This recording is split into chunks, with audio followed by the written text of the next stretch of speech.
I understand y'all upset. But like it was already said, I doubt y'all half as upset as I am.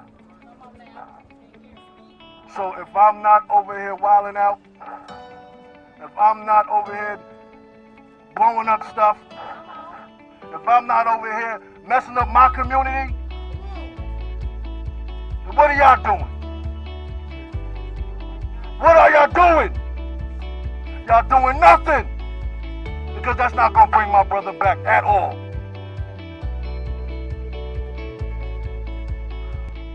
It may feel good for the moment, just like when you drink. But when it comes down, you're gonna wonder what you did.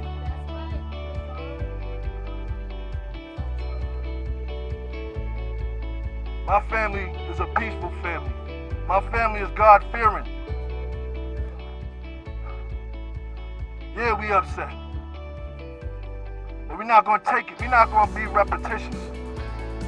In every case of police brutality, the same thing has been happening.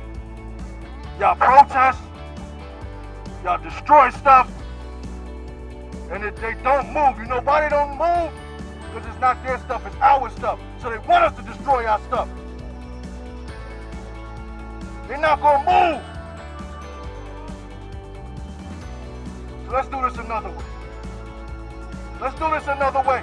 And one of the first pictures I saw that one of the business that was looted was a black-owned business.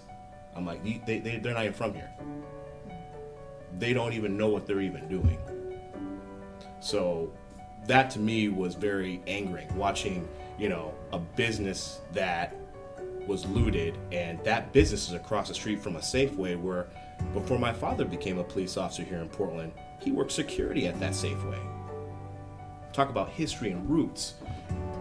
And these folks don't even know what they're even doing. And so it's divisive, it's hurting the community. And I mean, I saw that press conference.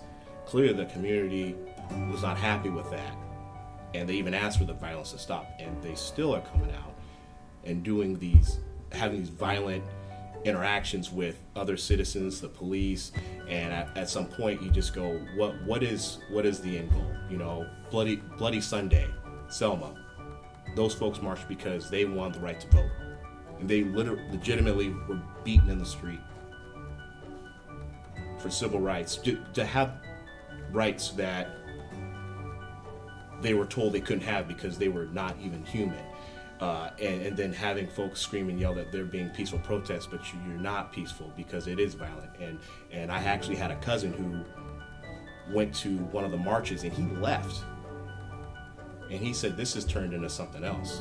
This is weird. So having an African American male marching and then leaving, like I said, it's been very eye-opening. And it is it's tied to Marxism. It has it presents a false history, and it is about trying to force white Americans to give reparations.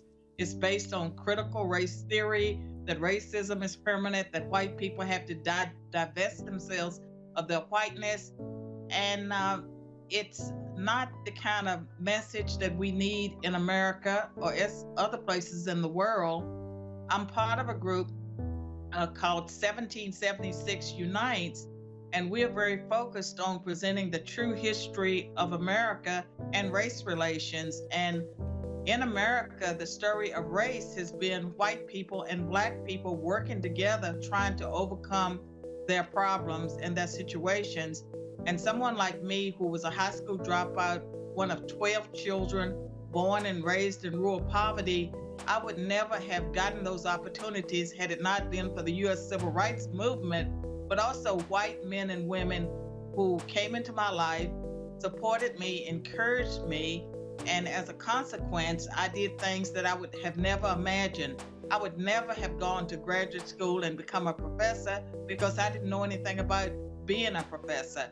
And so in America, I would say that the story of race relations has been a story of people overcoming someone like me, born in rural poverty, I was able to achieve the American dream. There are so many stories of people that come from poverty that can achieve the American dream.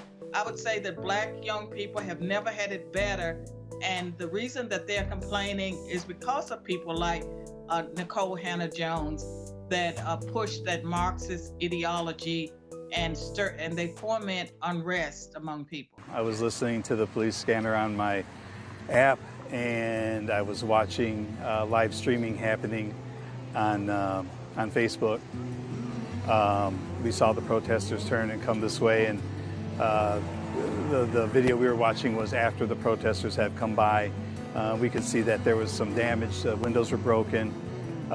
It wasn't until after that we realized that the building was on fire, and it wasn't just a few minutes after that, the place was just a complete blaze.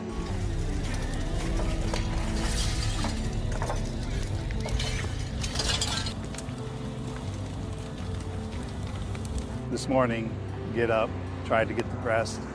This morning, get up, come down here, and what I see, I was not prepared for.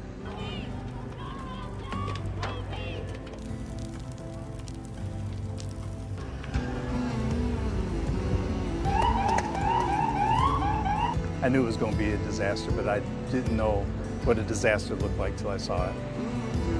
I can hear the emotion in what you're saying. I mean, what is the family feeling right now? It's tough.